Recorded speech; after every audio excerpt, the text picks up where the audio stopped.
comment Dieu nous prépare? Il nous éduque et il change notre conception, notre manière de voir les choses. Et à ce niveau, des fois nous avons d'autres problèmes. Mais ces problèmes-là font partie de notre préparation. Des fois nous rencontrons des difficultés. Mais ces difficultés font partie de notre préparation. Vous savez, celui qui est préparé aura peur de Dieu. Je parle de la crainte de Dieu. C'est que ma Bible me dit, il y aura le faux et le vrai. Le faux est là et le vrai aussi est là. Et c'est pas mon problème, mais Jésus est vrai. Si je mets Jésus au centre, c'est bon.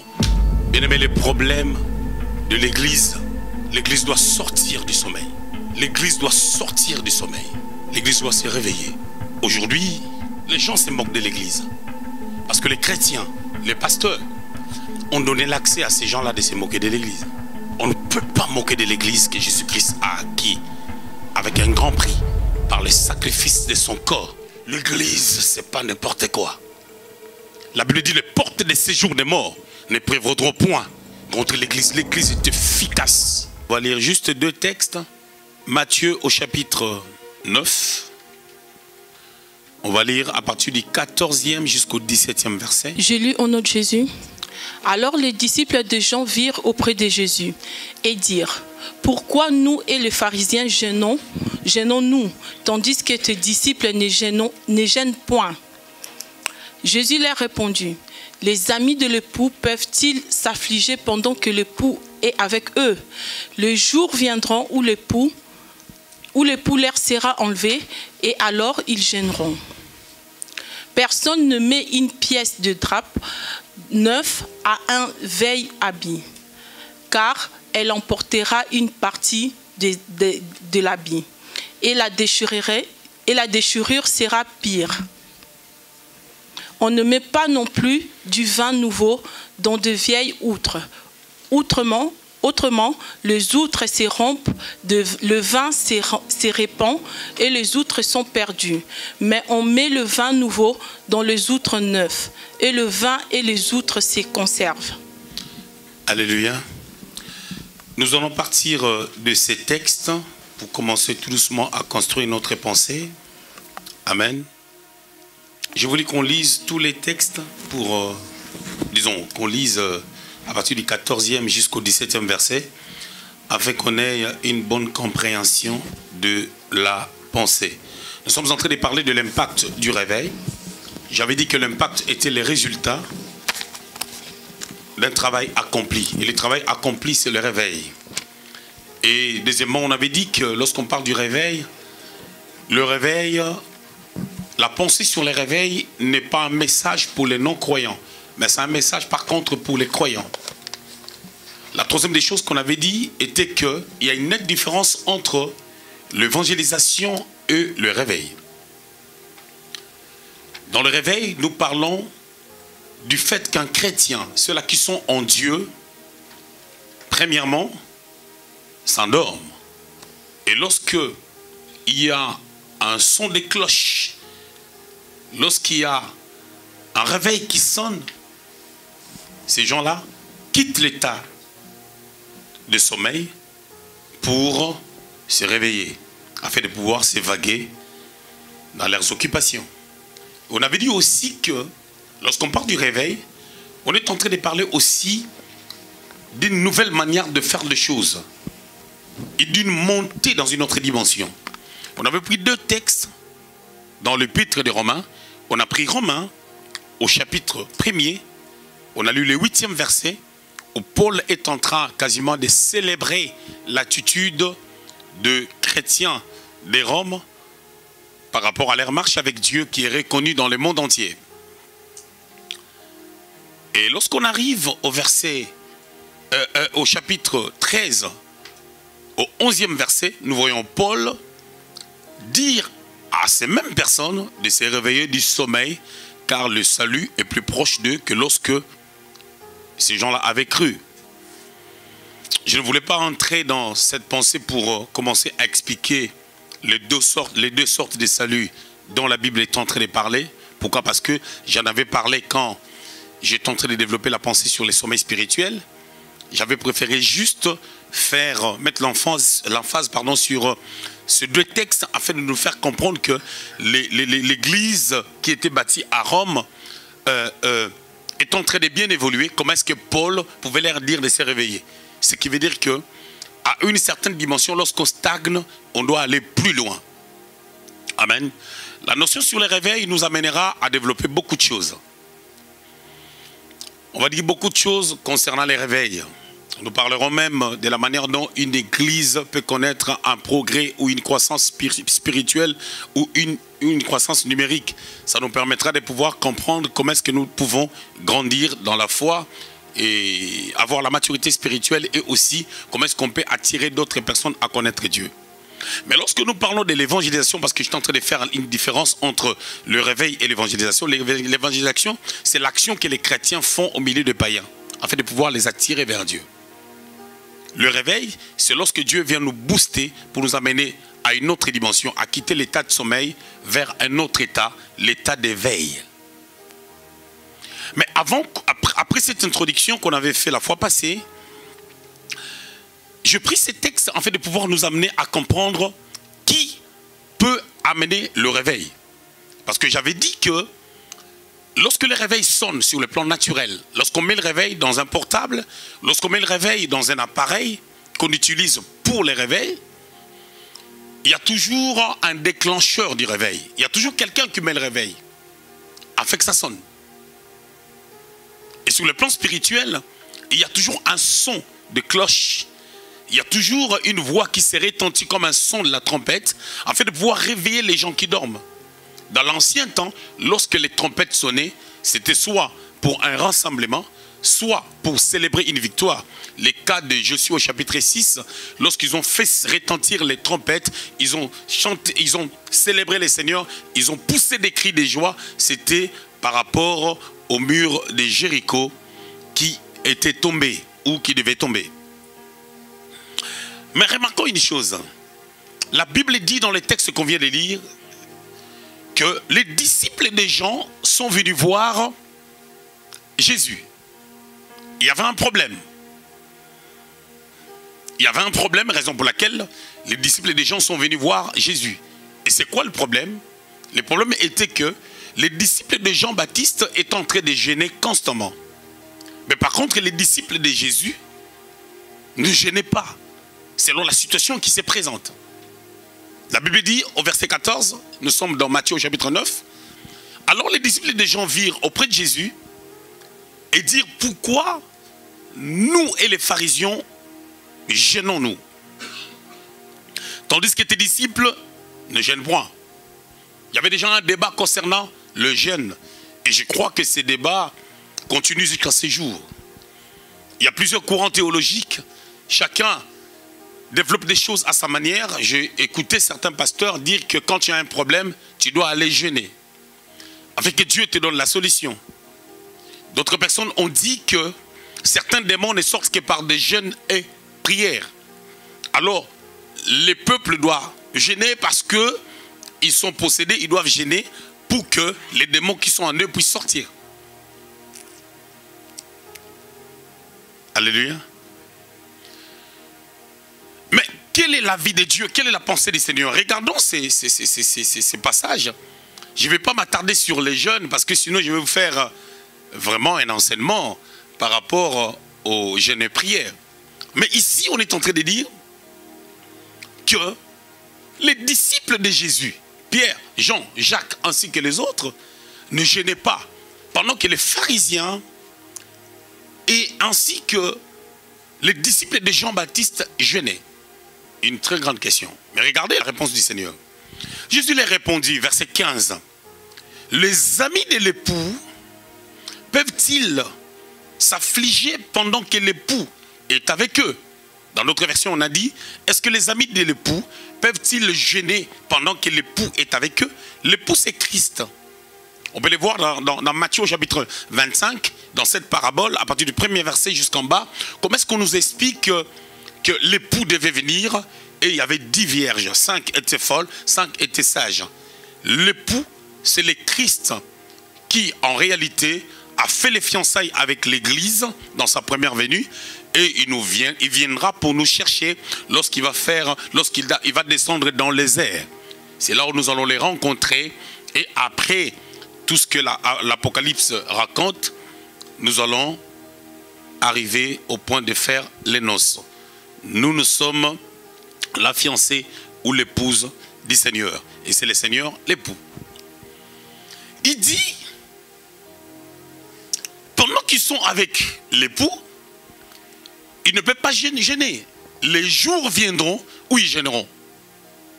Donc ce n'est pas encore le moment. On a dit, lorsque l'époux leur sera enlevé, alors ils le gêneront. Waouh. Mais quand est-ce que l'époux, je ne voulais pas faire un enseignement, je voulais vraiment prêcher. Quand est-ce que l'époux leur était enlevé? Parce qu'ils étaient avec le Seigneur. Le Seigneur était absent que pendant 3 jours. Il est mort à la croix. Il a été enseveli. Et le 3e jour, il était ressuscité. Avant même sa mort, dans Jean, au chapitre 14, nous le savons, au 26e verset, il promet la venue du Saint-Esprit. Lorsque le Saint-Esprit viendra, il vous enseignera toutes choses et il vous amènera dans toute la vérité. On peut le voir aussi dans Jean, au chapitre 14, comment est-ce que le Seigneur est en train de parler. Il dit, Jean, chapitre 14, à partir du verset 2, il y a plusieurs demeures dans la maison de mon Père. Si cela n'était pas, je vous l'aurais dit, je vais vous préparer une place. Et lorsque je m'en serai allé et que je vous aurai préparé une place, je reviendrai et je vous prendrai avec moi, afin que là où je suis, vous y soyez aussi. Verset 16, excusez-moi. Et moi, je prierai les pères et il vous donnera un autre consolateur, afin qu'il demeure éternellement avec vous. L'esprit de vérité que le monde ne peut recevoir, parce qu'il ne les voit point et ne les connaît point. Mais vous, vous le connaissez, car il demeure avec vous et il sera en vous. 18. Je ne vous laisserai pas orphelin, je viendrai à vous. Encore un peu de temps et le monde ne me verra plus. Mais vous, vous me verrez, car je vis et vous vivrez aussi. Par ces textes, nous voyons déjà que, vous savez, la parole de Dieu des fois s'explique bien, sans pour autant qu'on puisse commenter là-dessus. Nous voyons bel et bien que le Seigneur est en train de promettre le Saint-Esprit, et puis il dit, il part, il va préparer une place, et il reviendra chercher son église. Donc là, on est en train de parler de lorsqu'il viendra pour l'enlèvement de l'église. C'est-à-dire, il s'en va. Mais il dit, pendant que je ne serai pas là, je vous laisserai le Saint-Esprit. Mais si nous revenons dans notre pensée de Matthieu, il dit, quand l'époux leur sera ôté, ils vont gêner. Et que là, ils ne peuvent pas gêner. Si je suis Pierre, je suis Jean, je suis Jacques, j'entends ça, je ne gêne plus. Mais si je pousse les bouchons très loin, on a dit que lorsqu'il ne sera pas là, c'est là où on va gêner. Si on veut rester dans cette compréhension, on va dire que pendant 3 jours où le Seigneur était dans la tombe, je ne gêne pas. Parce que lorsqu'il va monter au ciel, il a dit, je ne vous laisserai pas orphelin, je vous enverrai les consolateurs. C'est ce qu'on vient de lire, le Saint-Esprit. Or, le Saint-Esprit viendra glorifier Jésus parmi les saints. Et si nous prenons Colossiens chapitre 1 verset 27, la Bible dit, Christ en vous. Donc, il ne peut pas être absent. Donc, si on rentre sur base de ces contextes, on ne peut pas gêner. Mais pourquoi le Seigneur a répondu de la sorte à ces gens-là? Parce que la mentalité des gens, le Seigneur n'était pas en train de dire qu'il ne faut pas gêner. Il est en train de vouloir dire ceci. Tu peux ne pas gêner, ce n'est pas ça qui va t'amener à me connaître et aller au ciel. Mais le problème c'est quoi? Mais quelles sont les motivations des jeunes? Pourquoi les pharisiens gênaient? Et pourquoi les disciples des gens gênaient? Et pourquoi ces disciples ne gênaient pas? Parce qu'ils étaient préparés, ils étaient bien enseignés, ils connaissaient les valeurs liées aux jeunes et ils ne gênaient pas n'importe comment. Et là, le Seigneur voulait dire seulement que, je voulais vous dire, on peut même atteindre un niveau, on ne gêne pas. Mais quand on marche dans ma volonté, on est bien, on est en accord avec moi. Mais quel est le but du jeûne? Il continue à parler. Le Seigneur, des fois, il laissait les gens dans des suspens. Il continue à parler. Je reviens sur mon passage de base. Dans Matthieu, au chapitre 9, au verset 16. Personne ne met une pièce de drap neuf à un vieil habit. C'est-à-dire, tu prends un tissu neuf, tu coupes, tu prends un ancien vêtement, tu le mélanges. Et il donne la conséquence. Qu'est-ce qui va arriver? Il dit, car elle emporterait une partie de l'habit. Elle dit donc, si tu prends un tissu neuf, tu les colles avec un vieux tissu, un vieux vêtement, qu'est-ce qui va se passer? Quand tu vas coudre, le tissu qui est neuf, solide que ça peut être, ça va emporter, ça va même déchirer. C'est-à-dire, il voulait dire que la couture ne sera pas bonne. Il continue. Il dit, on ne met pas non plus du vin nouveau dans de vieilles outres. Autrement, les outres se rompent, le vin se répand et les outres sont perdues. Mais quand on met le vin nouveau dans des outres neuves, le vin et les outres se conservent. Qu'est-ce que le Seigneur veut dire là-dessus? Il dit, ne mélangez pas le vieux comportement de pharisien avec la nouvelle mentalité que je suis en train d'inculquer à mes disciples. Le disciple des gens, ainsi que le pharisien, agissait selon le vieux comportement et la vieille mentalité liée à la loi. Il y avait un homme, deux personnes dans Luc chapitre 18, à partir du 9e verset. Écoutez ce que la Bible déclare. Il dit encore cette parabole. En vue de certaines personnes se persuadant qu'elles étaient justes et ne faisant aucun cas des autres. Deux hommes montèrent au temple pour prier. L'un était pharisien et l'autre publicain. Le pharisien debout pria ainsi en lui-même. Ô Dieu, je te rends grâce de ce que je ne suis pas comme le reste des hommes, qui sont ravisseurs, injustes et adultères, ou même comme ces publicains. Je jeûne 2 fois par semaine, je donne la dîme de tous mes revenus. Le publicain, se tenant à distance, n'osait même pas lever les yeux au ciel. Mais il s'est frappé la poitrine en disant, « Ô Dieu, sois apaisé envers moi, qui suis un pécheur. » Je vous l'ai dit, celui-ci descendit dans sa maison justifié, plutôt que l'autre, car quiconque s'élève sera abaissé, et celui qui s'abaisse sera élevé. Écoutez, deux personnes sont parties prier. Moi, je voulais juste retenir la pensée où on parle de jeûne. Il dit, je jeûne 2 fois par jour, et il rajoute encore, je paye la dîme de tous mes revenus, je ne suis pas comme ce publicain. Le publicain, en réalité, c'était des Juifs qui étaient partis travailler avec Hérode, travailler comme des Romains. Ils étaient des collecteurs d'impôts. Matthieu et Lévi, dans Marc au chapitre 2, qui était gagné par le Seigneur et il est devenu disciple et après apôtre. Il était aussi publicain. Zachée était aussi publicain. L'histoire des Zachée, c'est dans Luc au chapitre 19. Il était aussi publicain. C'était des collecteurs d'impôts. Et ces gens-là soutiraient des sous, ils augmentaient des taxes afin d'en tirer gain de cause. Alors, le pharisien, maintenant, c'était des personnes qui cachaient leurs vices par des apparences. Ils voulaient qu'on les appelle maîtres, on voulait qu'on les appelle rabbis, et le Seigneur était sévère avec eux. Mais quand on vient poser la question au Seigneur, ce sont des disciples des gens qui parlent de l'attitude des pharisiens et de leur attitude parce qu'ils ne jeûnaient pas. Et vous allez remarquer, le Seigneur, quand il entend les propos des pharisiens, il était sévère avec eux. Parce qu'il savait comment ils étaient prétentieux, comment ils étaient orgueilleux, comment ils n'acceptaient rien. Il dit, je jeûne 2 fois. Mais écoutez ce que la Bible dit. La Bible est en train de dire que qui était sorti justifié, ce n'est pas celui qui jeûnait 2 fois. Ce n'est pas celui qui payait la dîme. Mais c'était celui qui s'est frappé la poitrine pour dire, Seigneur, sois apaisé de moi, je ne suis qu'un pécheur. Alors là, quelle est la place ou l'impact du jeûne? Est-ce qu'il faut pour autant ne pas jeûner? Mais quand le Seigneur dit, ces sortes de démons ne sortent que par des jeûnes et prières, il voulait seulement dire que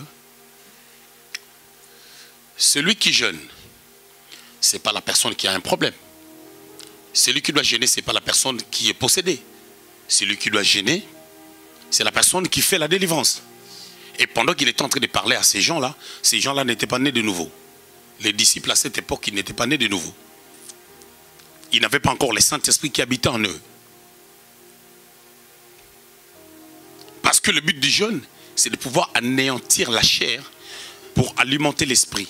Et si quelqu'un peut alimenter son esprit par le renouvellement de l'intelligence, selon ce qui est écrit dans Romains chapitre 12, versets 1 à 2, que je vous exhorte, Paul dit, à offrir vos corps comme un sacrifice saint et agréable à Dieu.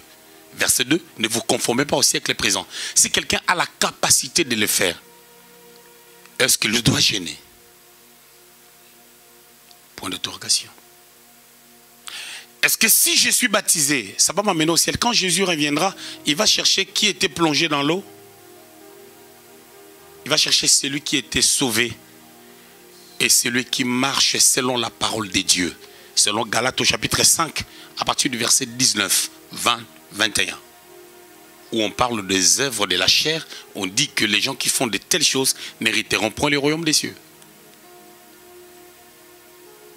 Et il faut gêner pour accomplir la parole de Dieu, parce que Jésus, notre modèle, l'a fait.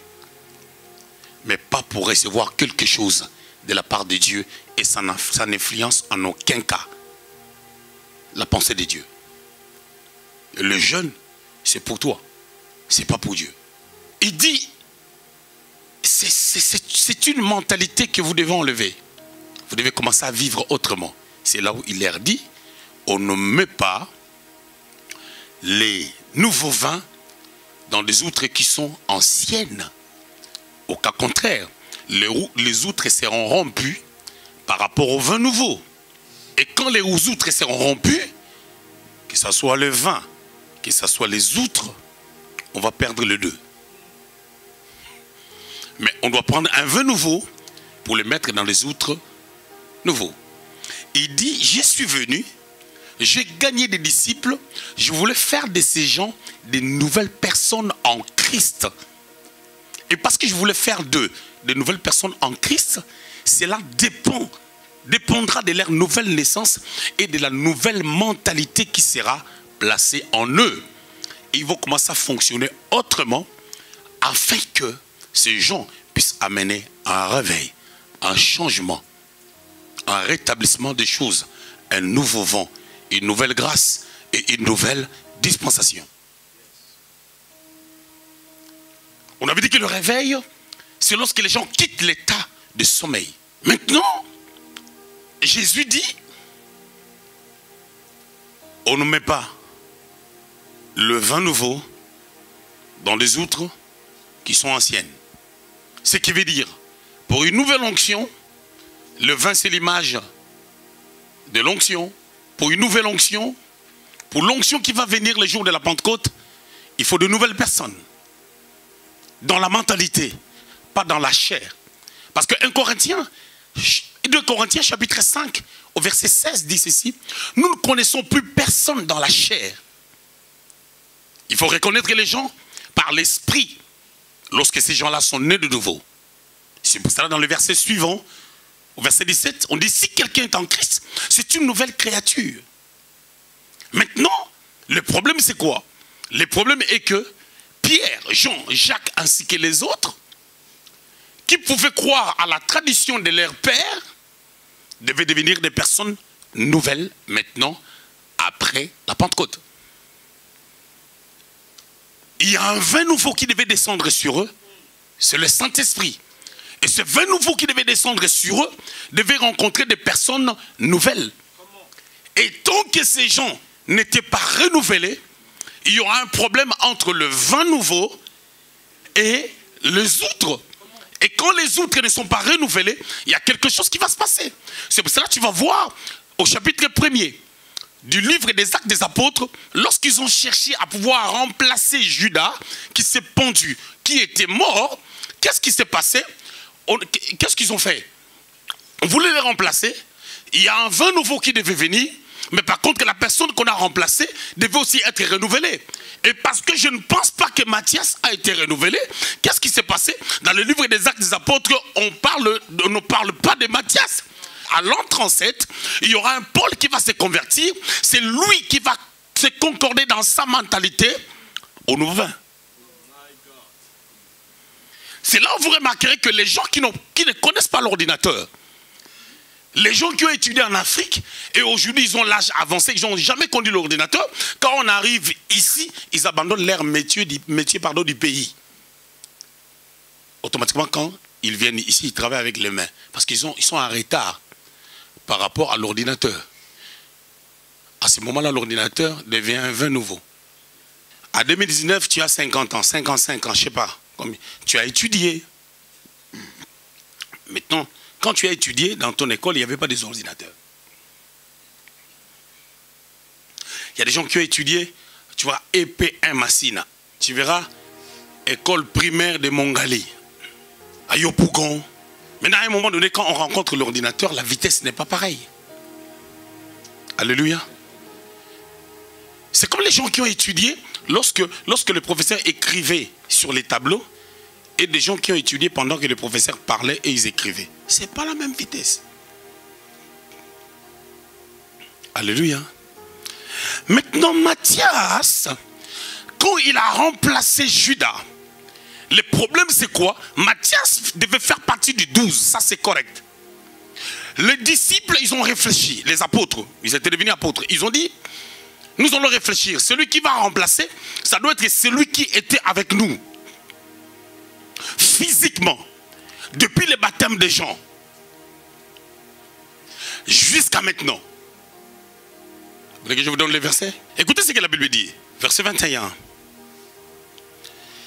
Il faut donc que, parmi ceux qui nous ont accompagnés tout le temps que le Seigneur Jésus a vécu avec nous, depuis les baptêmes des gens, jusqu'au jour où il a été enlevé du milieu de nous. Il y en ait un qui nous soit associé comme témoin de sa résurrection. Alléluia. On dit que cette personne devait être celui qui est avec eux physiquement. Celui qui est avec eux dans la chair. Mais 2 Corinthiens chapitre 5 verset 16 dit, nous ne reconnaissons plus personne selon la chair. Parce que c'est le temps de l'esprit. C'est le temps de ce qui est nouveau. Et nous devons connaître les gens selon l'esprit. Et pendant qu'ils étaient en train de réfléchir, si vous lisez la suite, vous allez remarquer, la Bible dit, ils ont prié. Lisons le verset 24. Puis ils firent cette prière. Seigneur, toi qui connais les cœurs de tous, désigne lesquels de ces deux tu as choisi. Verset 25. Afin qu'il y ait part à ce ministère et à cet apostolat que Judas a abandonné pour aller à son lieu. Ils tirèrent au sort et le sort tomba sur Matthias qui fut associé aux 11 apôtres. Écoutez, ils ont prié, mais quand ils ont prié, attendez que le Saint-Esprit parle. C'est la nouvelle mentalité. Mais eux, ils voulaient faire selon le modèle de Josué.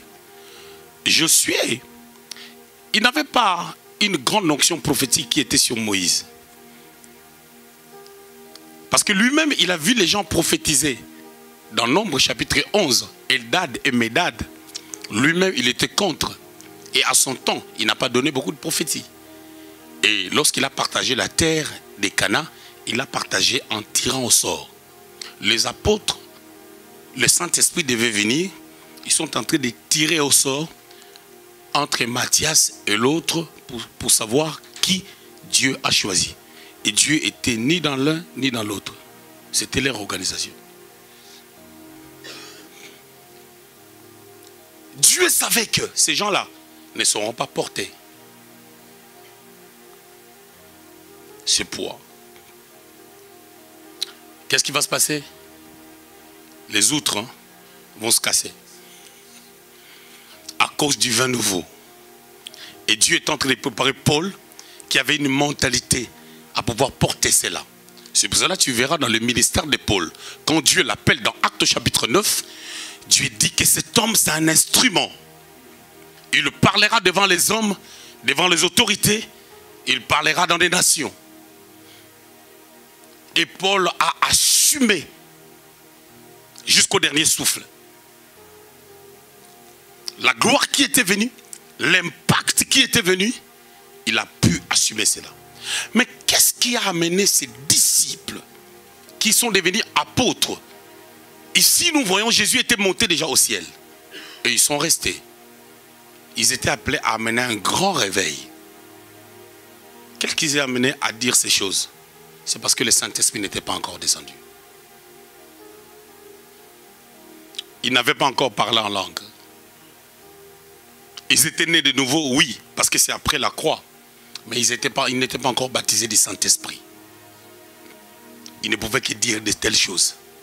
C'est pour cela, lorsque le Saint-Esprit est descendu, Actes des Apôtres, chapitre 2, à partir du 14e verset, celui qui avait peur qu'on puisse les tuer, je parle de Pierre, il a pris le micro, il a dit, c'est ici que s'accomplit ce qui a été promis dans Joël 2, 28, que dans les derniers jours, je répandrai de mon esprit sur toute chair. Vos fils et vos filles prophétiseront. Pierre, qui était retourné à la pêche, il commence à parler sans peur. Parce que des choses qu'il est en train de dire, ce sont ces choses-là qui ont amené le Seigneur à être mis à mort. Il lui reprend le même discours. Là où il a eu peur, au lieu que le Seigneur lui donne un autre message. Le Seigneur lui donne le message qui a amené son maître à la mort. Mais Pierre était transformé à une autre personne. Le vin était là, de la Pentecôte, mais lui aussi, il était devenu une outre neuve. On ne pouvait plus les regarder comme un peureux. Maintenant, la plus grande question, qui peut amener le réveil? C'est celui qui est préparé. Si tu n'es pas préparé, tu ne peux pas amener le réveil. Nous avons beaucoup de problèmes, beaucoup de dégâts, parce que les gens sont devenus hommes de Dieu sans qu'ils soient préparés. La problématique, ce n'est pas l'appel. Je peux vous donner un portrait de l'appel de Dieu. Comment est-ce que Dieu fonctionne avec les gens? Qu'on nous met sur les tableaux Jérémie 1, 5. Je vais vous expliquer ce qui se passe concernant l'appel. Écoutez ce que la Bible dit. Avant que je t'ai formé dans le ventre de ta mère, je te connaissais.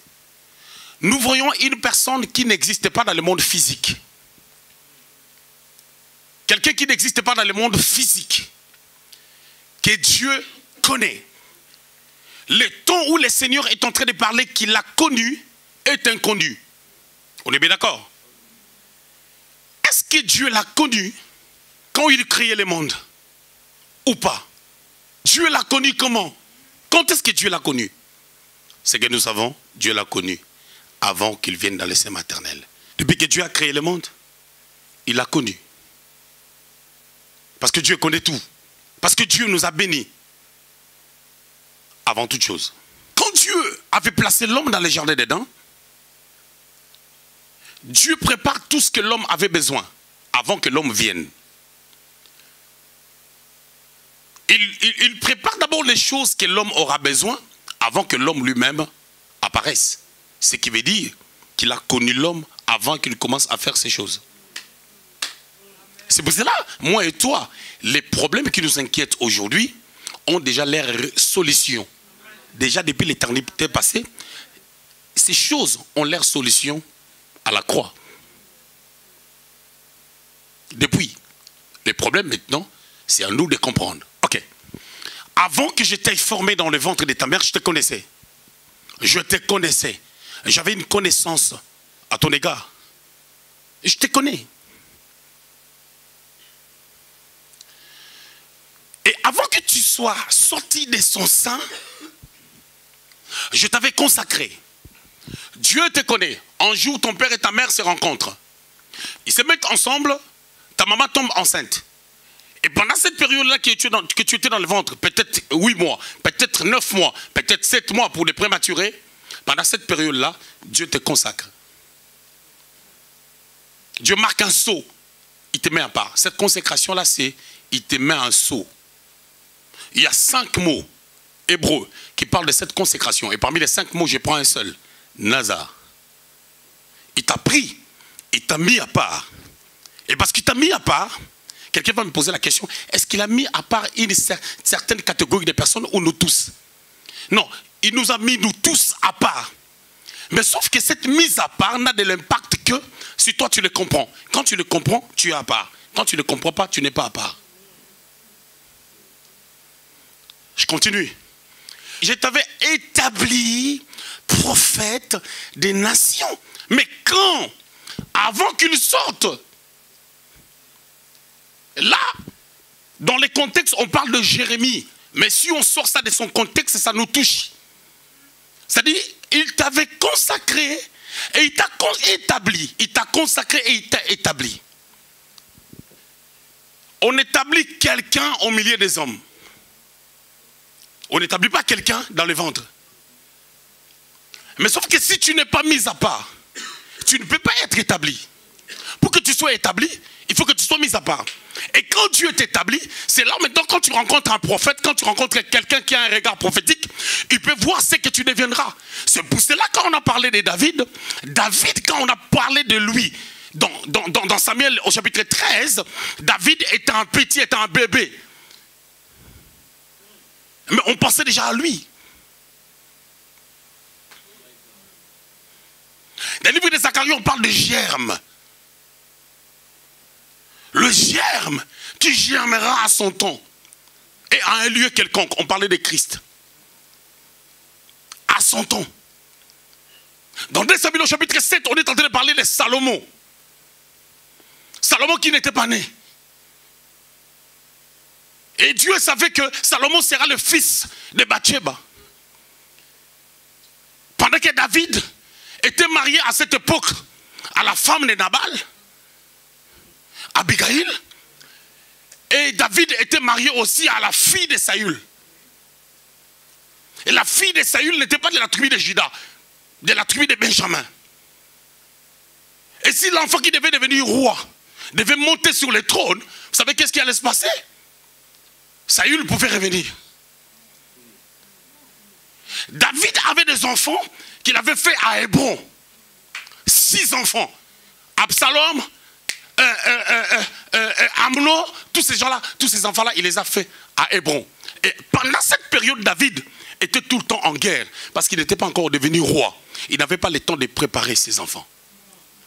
Alors quand on parle de ces choses, Dieu est en train de dire à Jérémie que je t'ai préparé dès le sein maternel. J'ai mis les matériaux, j'ai mis les capacités, le potentiel en toi, moi-même. Mais toi, le problème, c'est quoi? Tu dois croire. Et quand tu sortiras dans le monde, tu dois atteindre une dimension à travailler durement afin de pouvoir être à la hauteur de ce que j'ai préparé depuis l'éternité passée. Pour que lorsque tu atteindras une certaine dimension, que tu ne puisses pas reculer. C'est là où Dieu nous met au pied des gens pour nous préparer, afin que nous puissions amener un réveil et une grande action d'évangélisation. Parce que celui qui est réveillé va réveiller les autres. Et quand vous allez être réveillés, vous tous, qu'est-ce qui va se passer? Vous allez évangéliser le monde entier. C'est pour cela que Jésus a préparé les disciples. Il les a sortis du pharisianisme. Il les a sortis de la mentalité de Jean-Baptiste. Il les a amenés à être prêts. Pendant 3 ans et demi, il les a préparés pour que ces gens-là puissent impacter Jérusalem, toute la Judée, la Samarie, et que l'évangile aille jusqu'aux extrémités de la terre. Et parce que Pierre a été préparé, c'est pour cela que les gens qui ont fait l'église d'Antioche, c'était des personnes qui ont écouté Pierre qui a été préparé. Nous n'arrivons pas à grandir dans nos églises parce que soit les gens refusent la préparation, soit les églises manquent la matière à donner aux gens pour que les gens soient préparés. Dieu a déjà consacré les gens, Dieu a déjà établi les gens, mais le problème est que est-ce que nous croyons à l'établissement? Est-ce que nous sommes maintenant prêts à pouvoir accepter cette démarche de la préparation?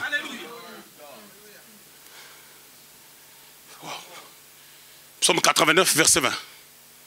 Alors tu parlas dans une vision à ton bien-aimé. Et tu dis, j'ai prêté mon secours à un héros.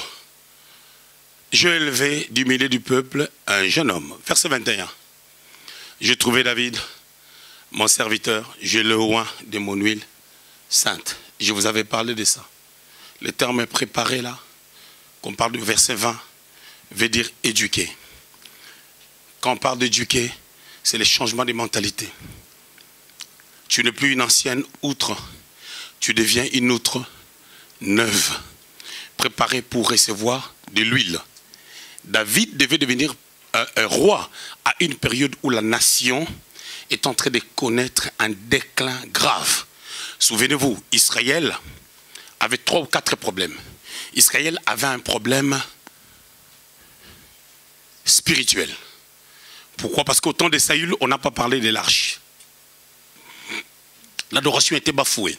C'est pour ça que dans 2 Samuel chapitre 6, David cherche à récupérer l'arche. Israël avait un problème économique.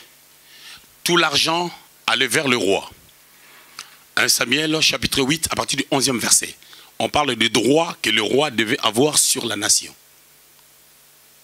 Israël avait un problème de l'esclavage dans son propre pays, réduit en esclavage par les rois.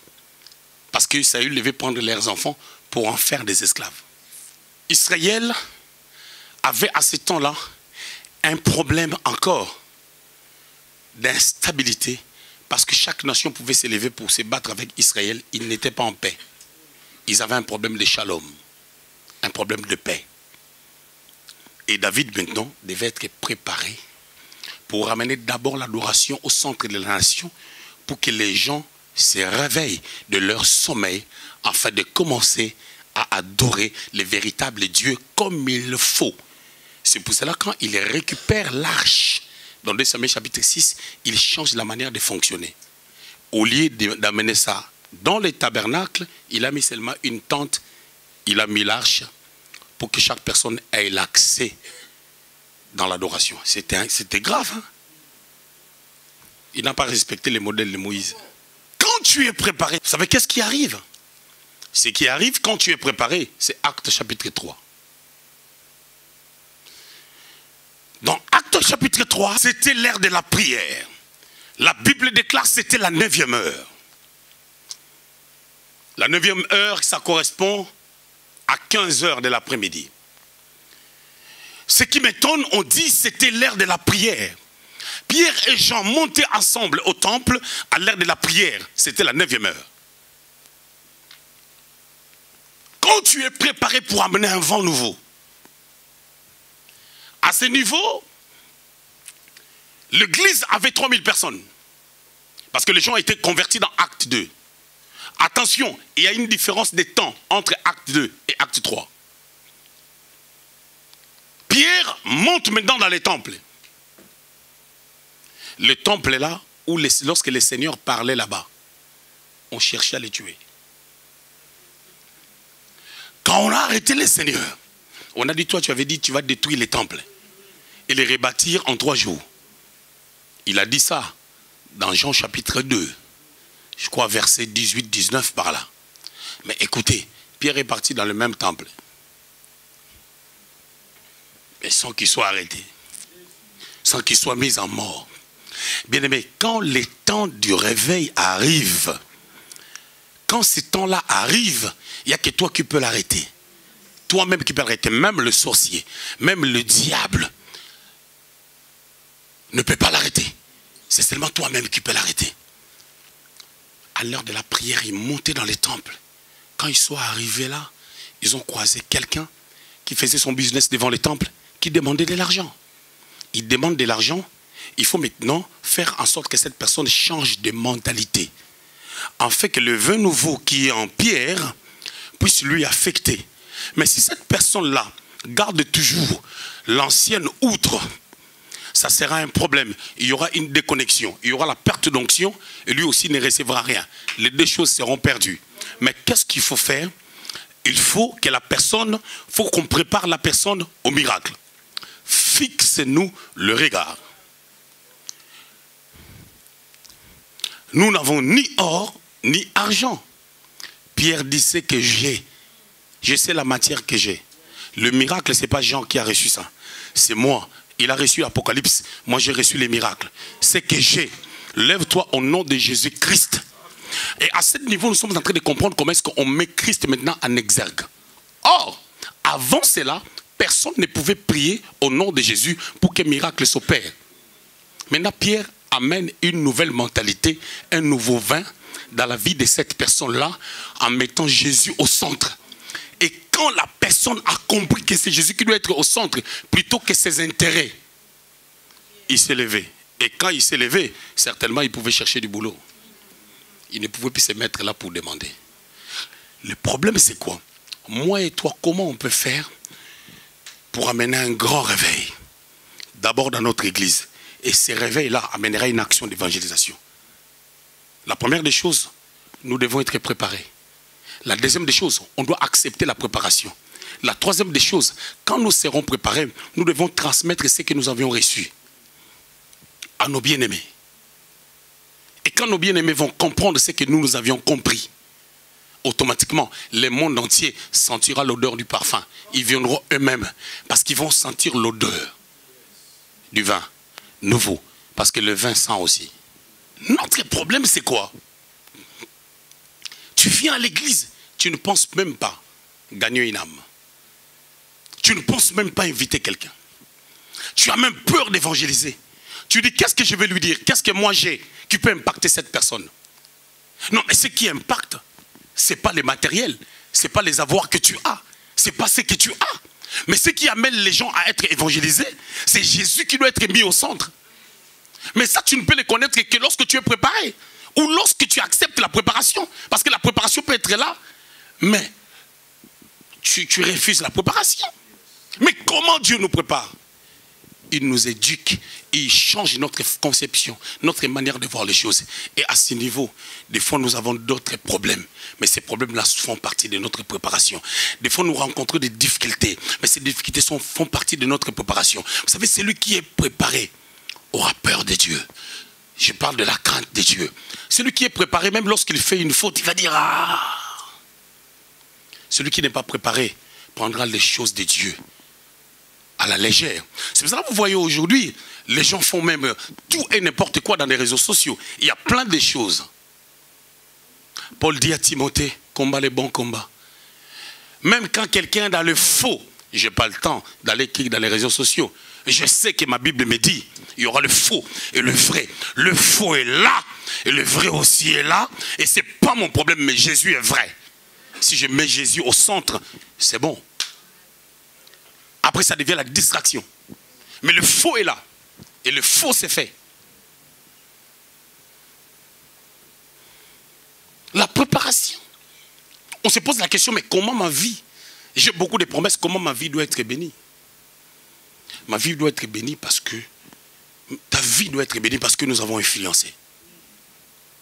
Nous sommes influencés par un vin nouveau.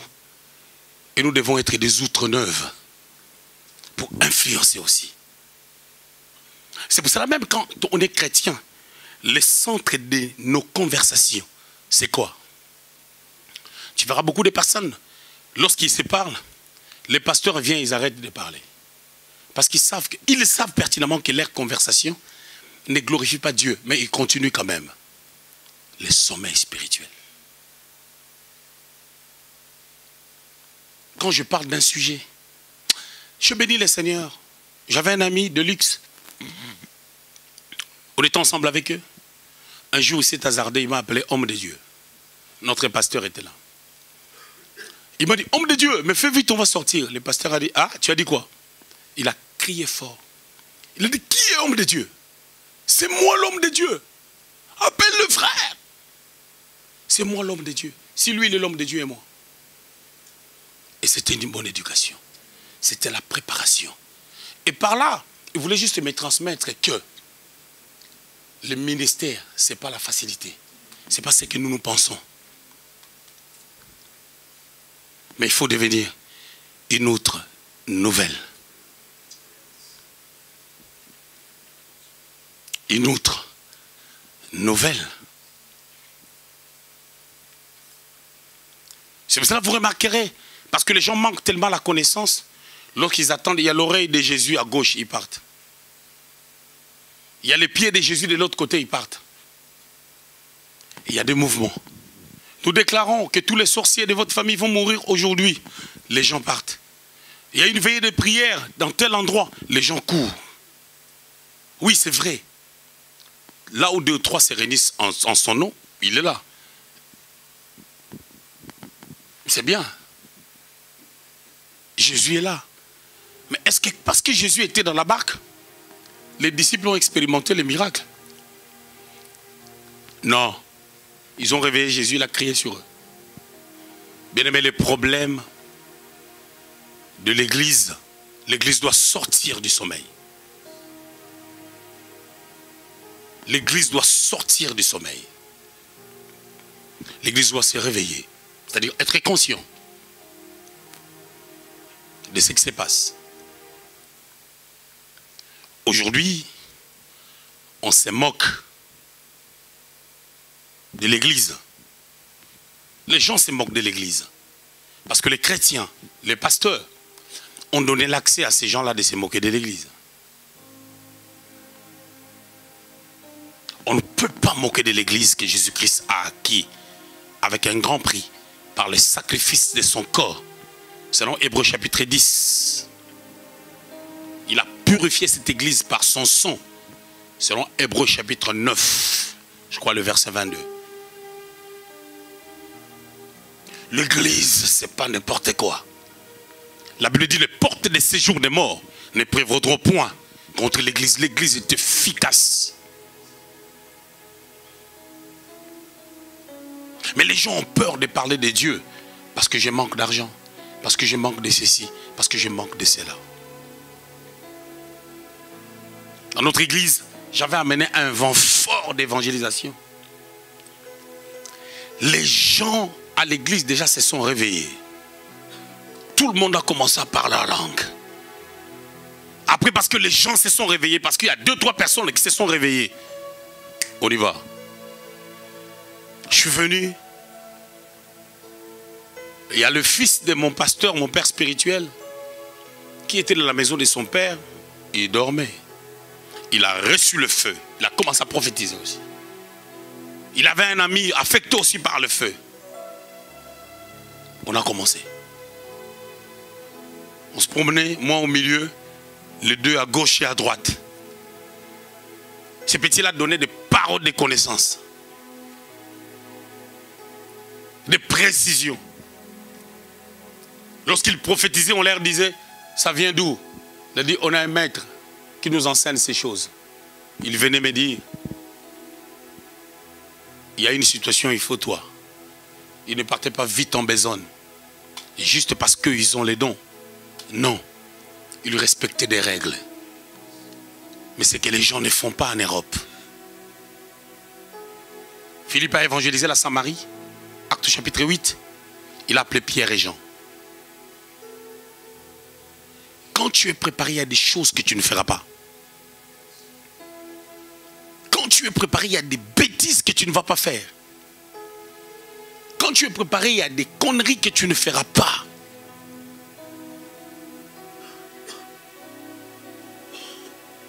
Et quand tu es préparé, tu ne croiras pas à n'importe quoi. Parce que l'Esprit rend témoignage à notre esprit que nous sommes des dieux.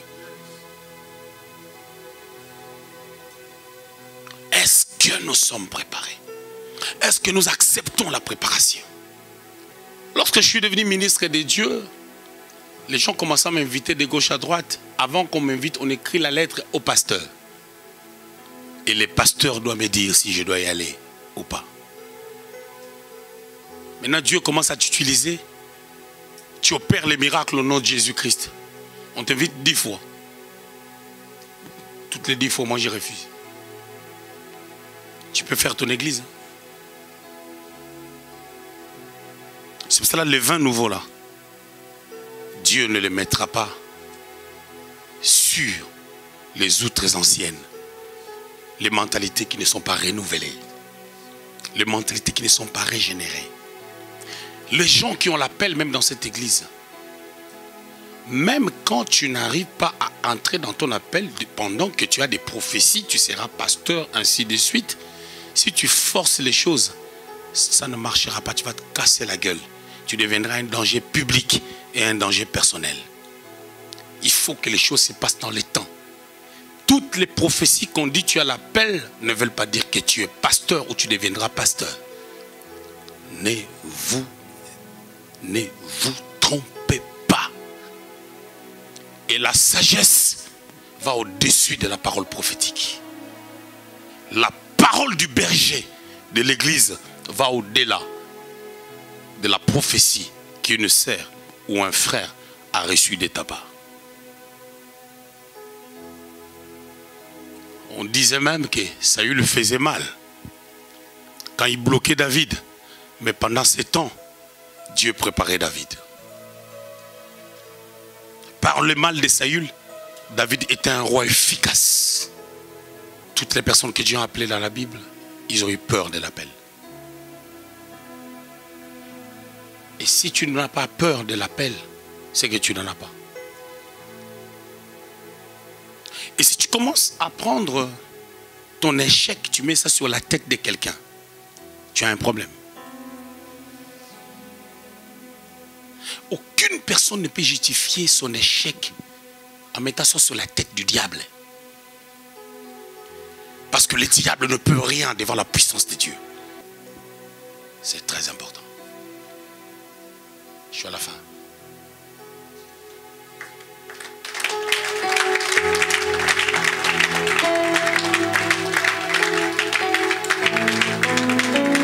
Mais comment Dieu nous prépare? Il nous éduque et il change notre conception, notre manière de voir les choses. Et à ce niveau, des fois nous avons d'autres problèmes. Mais ces problèmes-là font partie de notre préparation.